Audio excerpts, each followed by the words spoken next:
Oui, Monsieur le Président. Avec cette délibération, vous nous proposez donc le premier avenant au contrat de délégation de service public du réseau de chaleur Centre Métropole. Cet avenant concerne, comme vous l'avez indiqué, l'extension du périmètre du réseau au quartier de Confluence et l'export de chaleur en direction de Vénissieux en cas de surplus d'énergie de l'unité de traitement de Lyon Sud. Tout comme nous avons soutenu la délibération du 19 septembre 2016, nous voterons favorablement cette délibération.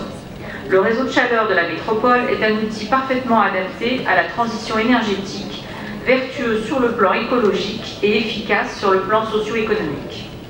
Comme nous l'avons précédemment indiqué, notre groupe souhaite que la métropole s'empare vraiment du développement de son réseau de chaleur, que la métropole soit un réel acteur en ce domaine pour l'intérêt financier et écologique de ses habitants.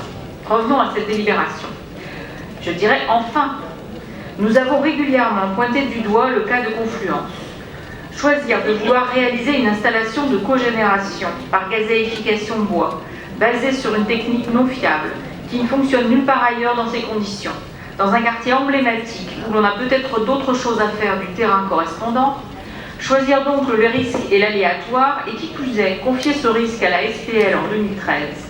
Constater que l'échec arrive à tel point que l'on est obligé de mettre en place des chaudières mobiles et en tirer bien tardivement des conclusions. Nos SPL, bel outil que vous manœuvrez à merveille, ont certainement d'autres vocations que de s'engager sur des voies pareilles. Bien entendu que la proximité géographique plaide pour l'intégration du réseau de Confluence dans le réseau Centre Métropole. Ce point aurait pu et dû être intégré à la DSP de 2016, comme la connexion d'ailleurs vers le réseau de Vénissieux. Certes, le côté anxiogène assez légitime de la consultation et des recours a dû freiner quelques ardeurs, et donc finalement, mieux vaut tard que jamais. Reste que sans parler du temps que les techniciens ont passé sur la question du projet de gazéification de Confluence, notre groupe vous demande officiellement un bilan financier de l'opération passée et future, chaudière, bureau d'études, voire recours sur bureau d'études, dans l'attente de ce raccordement réel, donc au 1er janvier 2019, si j'ai bien compris. Je vous remercie.